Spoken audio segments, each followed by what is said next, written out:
Cela fait une semaine maintenant. Une semaine que tout a commencé. Je ne sais vraiment pas comment cela va se terminer, mais j'ai vraiment très peur de la suite. Durant le confinement, beaucoup d'entre nous cherchent des petites activités à faire à la maison, qu'elles soient en solitaire ou en famille.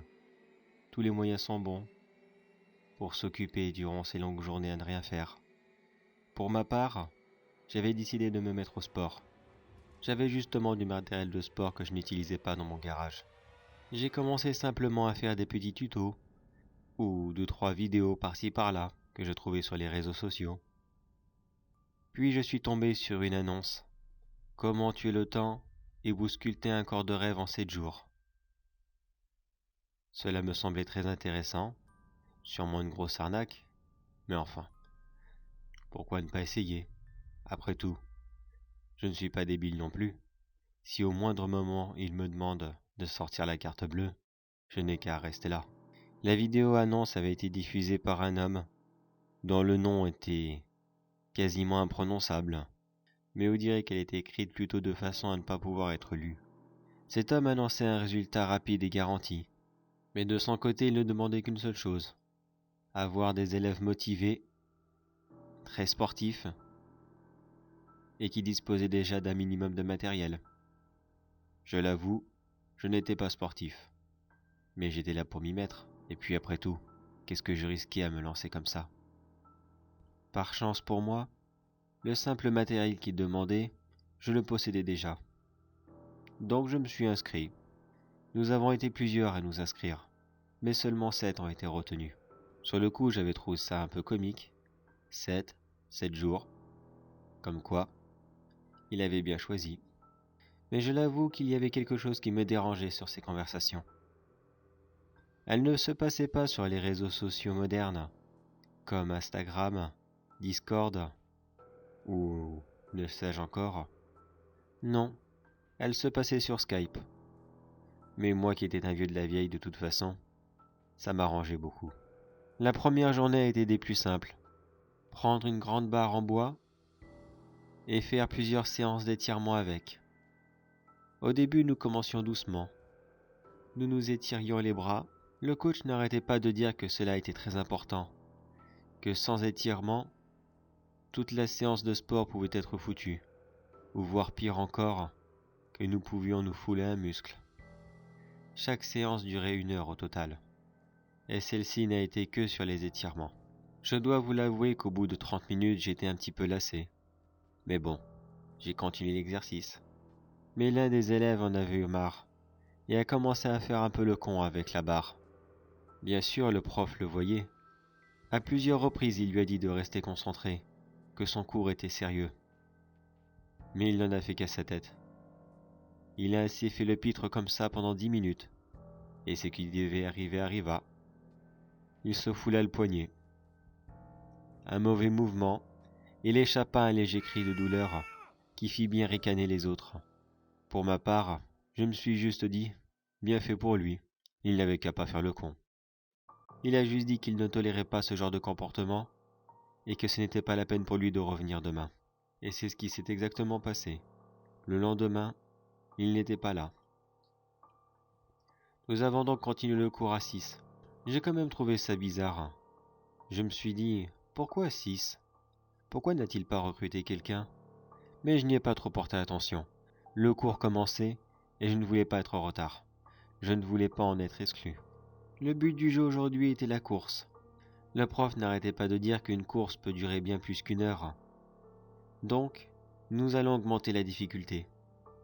Nous sommes très rapidement passés d'une petite trotte à une course intensive digne d'un marathon. J'ai eu du mal à m'accrocher.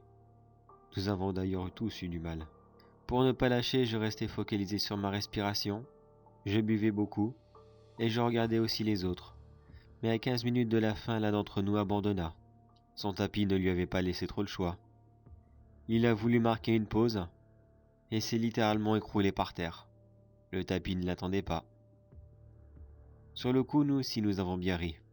Le coach nous a rapidement demandé de nous taire, que le cours était très sérieux. Nous avons donc continué à courir, et nous avons terminé l'heure, avec une grande difficulté, je vous l'avoue. La troisième journée s'est passée avec du gainage. Je peux vous garantir que ce n'est pas mon activité préférée.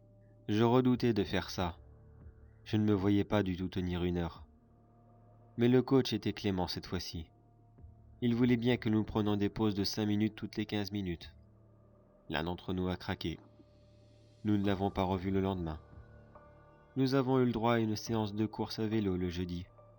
Plusieurs avaient fait la remarque que nous avions déjà travaillé les jambes le mardi, mais notre coach répondit rapidement qu'il faisait avec les moyens du bord. J'avais d'ailleurs beaucoup de chance d'avoir les équipements qu'il demandait. Et comme à chaque fois, le plus faible d'entre nous a été éliminé. C'était une fille cette fois-ci. Elle n'a pas pu suivre la cadence, et le prof l'a exclue. Vendredi, nous n'étions plus que 3. Quelques petits exercices simples. Travailler les biceps et les triceps. Il mit hors du groupe le plus faible d'entre nous. C'était un jeune homme qui avait tout dans les jambes mais pas grand-chose dans les bras. Le pauvre s'était donné à fond, mais visiblement s'était foulé le poignet. Je dois dire que ce prof était très dur, mais ses exercices me plaisaient. Aussi difficiles que soient-ils, ils étaient quand même très bons. Aujourd'hui, nous n'étions plus que 2, et nous avons travaillé le dos. Cet exercice se pratiquait normalement sur un banc spécial de musculation, mais comme personne n'en avait, nous avons simplement fait avec une simple table basse. Cela ne changeait rien. Je me suis énormément accroché, car voyez-vous, celui qui restait avec moi était quand même assez baraqué. Mais il avait un défaut, je l'avoue, il n'était pas très endurant. J'ai tout misé là-dessus, car je savais bien qu'aujourd'hui c'était soit moi ou soit lui. Il devait sûrement y avoir quelque chose derrière. On ne peut pas pratiquer une semaine intensive sans qu'il n'y ait pas une félicitation ou ne sais-je encore. J'ai eu beaucoup de mal à finir, mais jusqu'à la dernière seconde j'ai terminé ma série. L'autre élève avait essayé de tricher. Je fus donc le grand vainqueur, et comme je le pensais, le coach me dit que je devais repasser demain à la même heure, et je recevrai un prix. J'étais assez fier de moi.